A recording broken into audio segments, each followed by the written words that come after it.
Hello, everybody. Welcome back to the show. I appreciate you joining me today.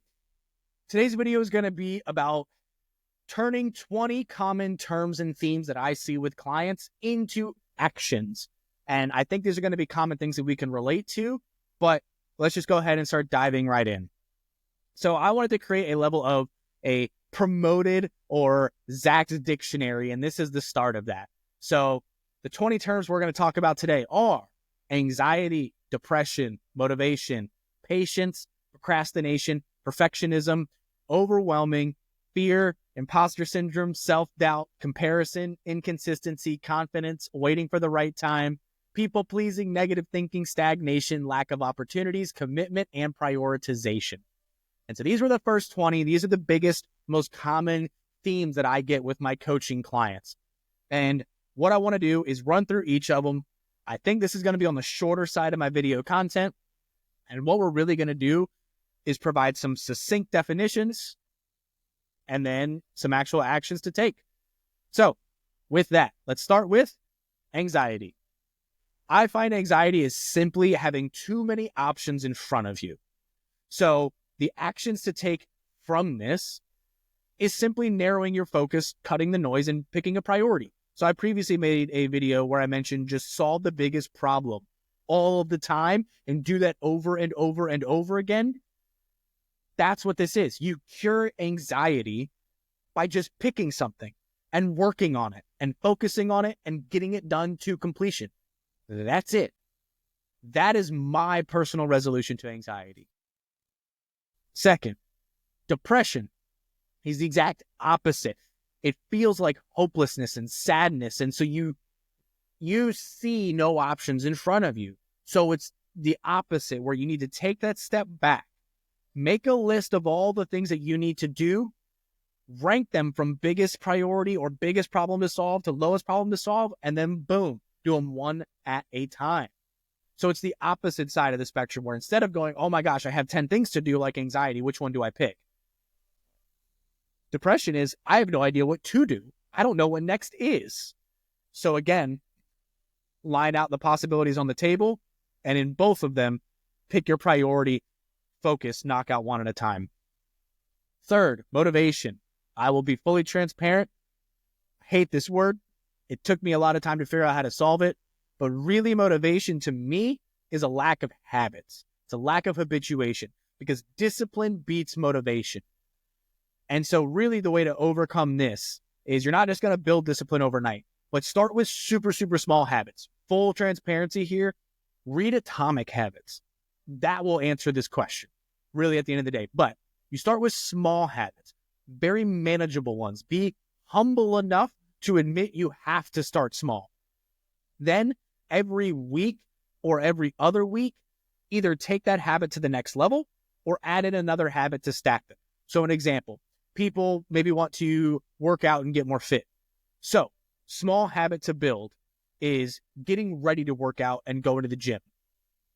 So throw your clothes on, go to the gym. If it's at your house, throw your clothes on, go in the area of your equipment. Do that every day for a week or 2 weeks. Then go, all right, now what I'm going to do is I'm going to do that same thing, but I'm going to add on a 10-minute warm-up. So I'm going to get ready, I'm going to go to the gym, or I'm going to get ready and go downstairs, or whatever it is, and do a 10-minute warm-up. And you can either stack in that capacity till you have the final habit that you want, or I guess, you could stack habits. So let's just say you jump right into working out. You work out 30 minutes a day. Awesome. Now, since you already have that habit, stack on another habit on top of it that I want to, at the end of every workout, do 15 minutes of meditation. Sweet. So you already have this habit of working out. You want the habit of meditation. At the end of every workout, I meditate. Boom. Now you start to stack these habits over and over again. This destroys a lack of motivation, because it doesn't matter whether you want to, whether you not want to, whether you're jazzed up, or whether you're just like, this today sucks. You know what you need to do, and you've already built the discipline to do it. Okay. Next one. Patience. This is simply what to do between point A and point B. So if you were like, I'm going to invest $100 in Apple today, and I want to wait and sell it when it is worth $1,000. So you want to wait for the 10X. You don't just sit there and wait and check it every 5 minutes. You know it's not going to happen overnight. So what you do is you just have to figure out what to do between, I threw that $100 in, now I got to wait for it to get to 1,000. And so that could be anything. I mean, it could literally be watching your dogs. It could be, going and building new skills. It could be whatever. So patience is actually not a skill. It is determining this is what I'm going to do to fill the time gap between my input and my intended output. All right. Procrastination. This is actually similar to depression, but a little bit different. It's a lack of clarity. So what you really need to do is it's 2 parts. One is list out the potential actions, make your priorities, but make your actions specific. That's what you need to do. So it's a lack of clarity and understanding what it actually is. So easy example. If you're in content creation and maybe you need to write some copy for a post, you don't just say post content, right? You say, write the copy for my video on X that is going to be about this thing, right? Like you make it hyper specific so that there's no brain power and no loss in what to do. You just look at the list and go, oh, action, right? Like there's no questions about, oh, what do I need to do? And what is my planning? And do I have this well defined? No, it's already defined. If you're, again, using another writing example, and this is also has to do with the level of chunking it out, right? So maybe it might be, hey, I need to write a book. Well, don't just make a daily reoccurring task of write book. Make the first daily reoccurring task, write a sentence, write a paragraph, write a page, right? Making it into small chunks that you can just do and there's no thinking. That's how you solve procrastination. Perfectionism. This is a fear of judgment. And the 2 things here is you need to realize you're not going to get perfection on the first go. Perfection is achieved through repetition, but it's ultimately a fear of judgment. So there's 2 folds of how to solve perfectionism. 1, just like procrastination, actually get specific about the fear of judgment. Are you scared that your brother is going to make fun of you for being worse than they are at marketing? I don't know. I'm just making something up here. But be specific. Pinpoint that fear and face it, right? It's that simple. The second is understand that you only achieve perfection through repetition. So stop trying to achieve the perfection on the first thing and instead iterate, work, reps. Just go over and over and over again. So identify the fear to the specific thing and ask yourself, is that fear worth the lack of achievement? Second, over and over and over again, repeat on your path to perfection. All right, next term, being overwhelmed. This is usually a lack of structure. So what you need to do is to break things down into small, manageable, humble steps. Again, this goes back to some of the other things we've already talked about, right? If you're overwhelmed, it's because you look like you're staring up at a mountain at the bottom and you're like, oh my God, I got to climb 4,000 feet. No, you bring your eyes down and you go, oh, well, I can go to right there. Oh, and then I can go to right there. Oh, and I can go to right there. And you just stack that over and over again. Take the mountain, break it into chunks, 1 step at a time. Left, right, left, right, left, right. That's how you solve overwhelm. All right, fear. This is going to relate a little bit to perfectionism. This is a lack of familiarity. So you don't understand something. So really expose yourself to it.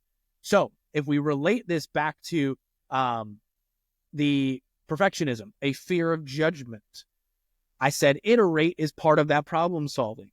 So you identify your brother, you're scared of him and him making fun of you for not being as good at marketing. Do your first marketing copy, send it over to him. What's your feedback?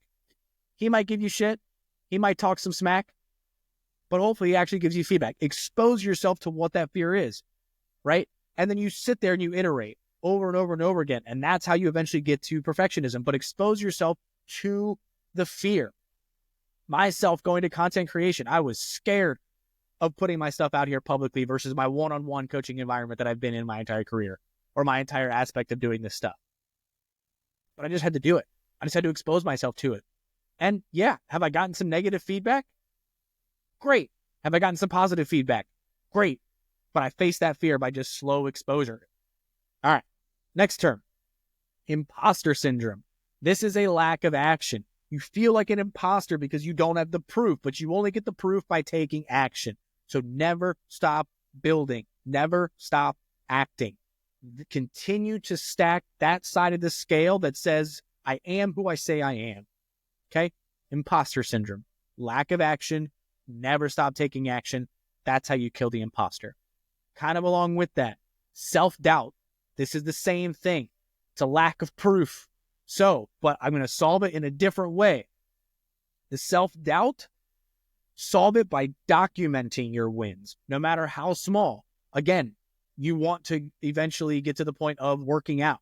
Okay? So document down. Boom. I got ready. I got ready today for the gym. I got ready for the gym today. I got ready for the gym today. Boom. Next week, I got ready and I went. I got ready and I went. I got ready and I went. Right? Document those small wins. And then when you complete your first workout, boom, completed my workout. Awesome. Had a perfect week of working out every day this week for a half hour, right? Like document those things so that when you do have that self-doubt that creeps in, that goes, man, I am just not a freaking gym person. This is atrocious. You go back to your documentation and you're like, wait, yes, I am. I have done this. I've been doing this for 6 months. Okay? Self-doubt is a lack of proof. Solve it by documenting the proof. Comparison. This is a lack of perspective. Okay? This is where a lot of people, I think, fall down on the social media age today, is most people on social media are not posting their journey. They're posting the destination.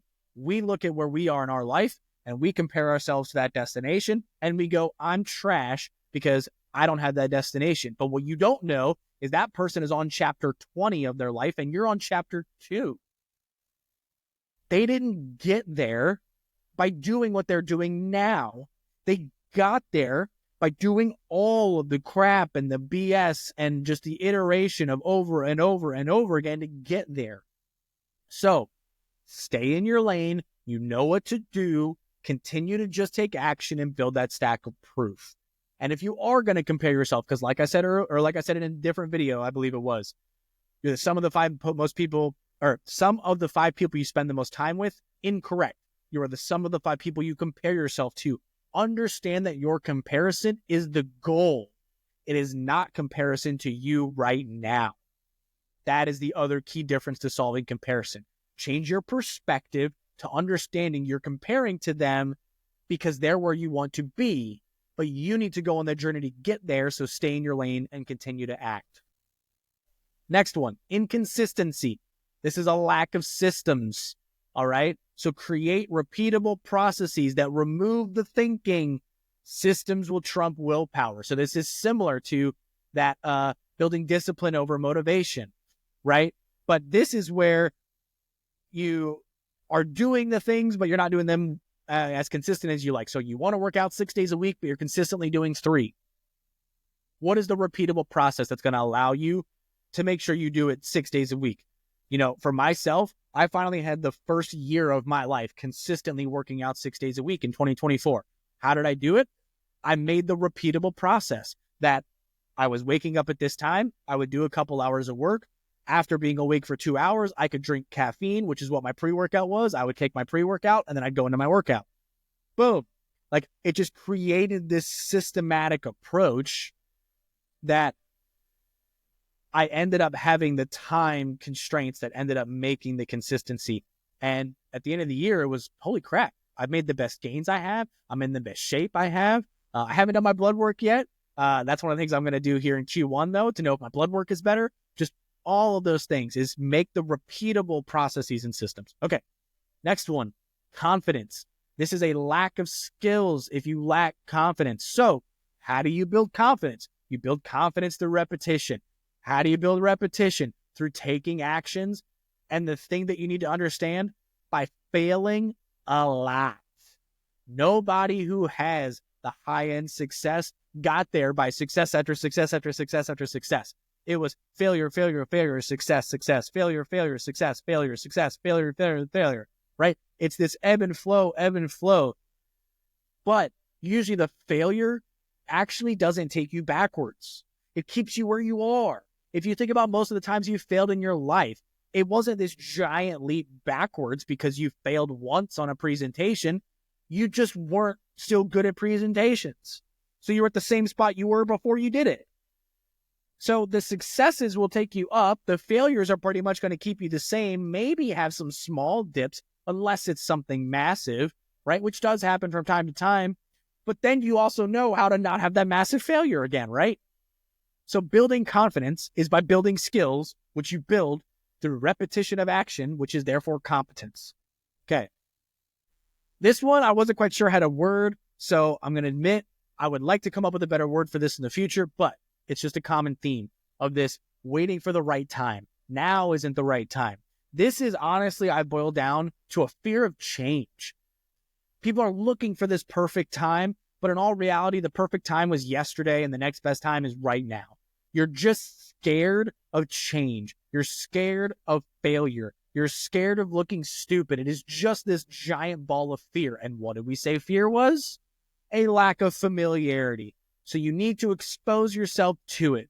You need to expose yourself to the opportunity that the right time is right now. That's it. So stop waiting for the right time. Just start taking actions now. People pleasing. This is one that I feel causes a lot of people career stagnation and really growth stagnation. It's a lack of priorities. So they need to just stop saying yes to everything under the sun and actually protect their time to do things well, do them right, and fully deliver. So really, what you need to do is just begin saying no. And if people are upset because you say no, explain to them why. Hey, can you handle this meeting with this vendor because I don't have the time and I have this thing to do? And if you say, no, I can't because I also have X, Y, and Z. And if I want to get these done on time, to quality, with proper delivery, I can't do this meeting. Now, either that's going to gain you some respect, that person's going to go find someone else, or now you can have a discussion about, oh, hey, actually, Z can drop for a second. We can table that, add another couple days to your deadline if you do this meeting for me, right? Don't feel like you have to people please. Don't feel like you have to say yes to everything. Say no. No is arguably the most powerful word in the English dictionary. So stop people pleasing. It's a lack of priorities. Prioritize effectively. Okay. Negative thinking. This is simply a lack of gratitude. That's really what this is. So action for this is either daily or weekly. Take 5 minutes and just review your successes and your wins. And the thing that most people overlook is also the opportunities. Be grateful for those, because those are what actually is going to make you move forward and push yourself to limits that you hadn't done before. Successes and wins don't push you. Opportunities do. So to resolve your negative thinking, figure out a way to get yourself to realize the gratitude. Document those things, like I said earlier, and get yourself time, 5 minutes a day, 5 minutes a week, something that's frequent enough that you remove the negative thinking and negative self-talk about yourself. Okay. Next one, stagnation. This is just a lack of growth challenge. So this is almost always self-imposed. Growth comes from resistance, not from the easy breezy. So if you're comfortable, you're not growing. So what does this mean? I believe this is a David Goggins quote. Become comfortable being uncomfortable. That's how you don't be stagnant. That's how you don't be bored. Continually see the challenge in front of you and go, let's go. Now, don't get caught up in saying yes to every challenge and every opportunity, just like the people pleasing, right? But understand that if you are stagnant, it's because you're not taking advantage of growth opportunities or challenges in front of you. You're avoiding them. Next one, lack of opportunities. This is a lack of initiative. Opportunities don't just fall out of the sky, right? They have to come from you creating the space for the opportunity. So this might be you performing your job well, and then your boss going, hey, I think you're ready for the promotion. Or what if I gave you this thing? How would you feel about that? Or maybe someone else from afar sees you doing your thing and you now expanded your network and they're like, hey, can you come do that for us? Right? Opportunities only come from actions. So you create the opportunities by you completing actions over and over and over again. You can look at anything in life. This is all a level of gamification. If you're playing a video game and you don't take any action, you have no opportunity to win. You have no opportunity to lose. You have no opportunity to Goomba stomp somebody, right? A lack of opportunities is a lack of initiative. Take the initiative and take the action, you will create opportunities. Guaranteed. All right. Commitment. This is an elimination of every other option. Easiest one to use here is relationships. If you decide to get married and commit yourself to somebody, you are literally eliminating other relationship options, all other ones. Otherwise, you are not committed, right? And the stereotype of people not wanting commitment is because they want the options on the table. So this is just proven. So if you are committed to something, it is your only option. It is your only path. So how you resolve commitment issues is by eliminating every other option. Stop having plans A through Z under the sun. I'm someone that I will tell you to maybe almost always, depending on how big the thing is in front of you, have a plan B, a plan C, but don't feel like you need a D, E, F, G, H, I, J, K, L, right? Like you don't need this 50 option decision tree.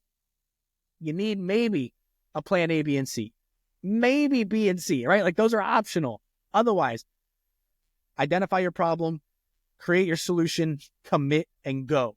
Eliminate other options. Plain and simple. Last one, prioritization. This is just simply identifying the biggest problem all of the time. If you are not working towards the biggest problem all the time, your priorities are incorrect and your results will not be what you want. This does not matter what it is. If you are in your marriage and the biggest problem is the fact that you guys aren't talking every single day to have good communication skills, and instead you are choosing to, I don't know, do the yard work, not going to have the results you want. You're not going to have the best relationship you want. Prioritize is identifying the biggest problem, solving the biggest problem, and on to the next one, on to the next one, on to the next one. It's a never-ending process. All right. Let's see if we can reiterate these 20 very, very quickly. All right. Anxiety is too many options. Depression is seemingly no options. Motivation is a lack of habits. Patience is what to do between point A and point B. Procrastination is a lack of clarity. Perfectionism is fear of judgment. Overwhelmed is a lack of structure. Fear is a lack of familiarity. Imposter syndrome is a lack of action. Self-doubt is a lack of proof. Comparison is a lack of perspective. Inconsistency is no systems in place. Confidence is a lack of skills. Waiting for the right time is fear of change. People-pleasing is a lack of priorities. Negative thinking is a lack of gratitude. Stagnation is no growth challenge. Lack of opportunities is lack of initiative. Commitment is elimination of all other options. Prioritization is identifying the biggest problem. Boom. Done. The first 20 words in Zach's /promoted's dictionary of how to make your life better.